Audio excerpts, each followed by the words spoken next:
Assalamualaikum warahmatullahi wabarakatuh. Perkenalkan, nama saya Dina Rahmasari dengan unjukan PM 081. Saya dari kelas 2C. Di sini saya akan membahas artikel jurnal saya yang berjudul Pengaruh Lingkungan Belajar Terhadap Pemilihan Bahasa Berdasarkan Teori Sosiokognitif, Studi Observasi pada Media Sosial. Jadi pemilihan bahasa bukanlah proses yang terjadi secara instan, melainkan hasil dari interaksi kompleks antara faktor kognitif, sosial, dan lingkungan. Jadi teori sosiokognitif yang dikembangkan oleh Lev Vygotsky memberikan kerangka konseptual yang kuat dan menjelaskan bagaimana pemilihan bahasa terjadi. Nah, untuk metode penelitiannya, saya menggunakan pendekatan kualitatif deskriptif. Jadi data diambil dari komentar pada video TikTok yang berkaitan dengan pembelajaran bahasa atau konten penggunaan bahasa Indonesia yang baku dan tidak baku. Untuk pembahasannya, yang pertama, zona perkembangan proksimal atau ZPD dalam komentar TikTok.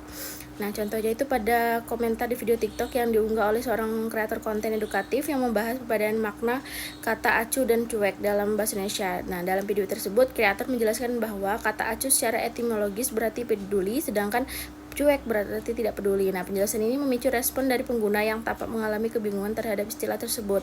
Contohnya itu, salah lah, aku kira acuh itu berarti peduli, jadi acuh itu beda sama cuek. Nah, komentar ini menunjukkan keterbukaan terhadap informasi baru. Nah, menariknya, komentar tersebut segera direspons oleh pengguna lain yang memberikan penjelasan tambahan atau memperkuat klarifikasi dari kreator. Jadi proses ini menggambarkan bagaimana komunitas daring berperan sebagai fasilitator pembelajaran bahasa yang berbasis partisipasi aktif dan kolaboratif sejalan dengan prinsip-prinsip teori Vygotsky. Nah, yang kedua, scaffolding, dukungan komunitas dalam bentuk balasan komentar. Nah, itu contohnya pada kalimat ini tidak tepat karena penggunaan kata daripada hanya untuk perbandingan. Nah, pernyataan ini bukan hanya menyampaikan informasi, tapi juga memberikan contoh konkret penggunaan bahasa yang sesuai dengan kaidah. Respon dari audiens terhadap video semacam ini menunjukkan proses modeling yang aktif.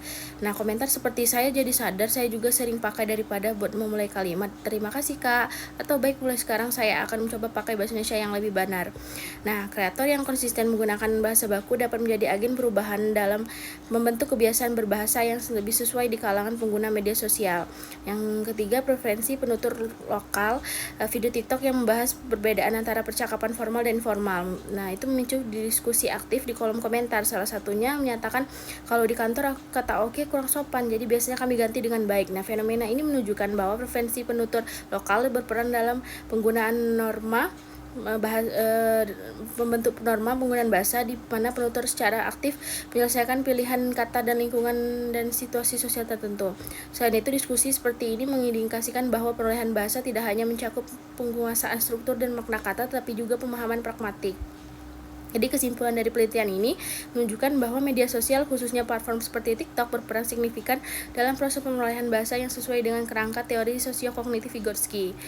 Mungkin itu saja dari saya akhiri, terima kasih.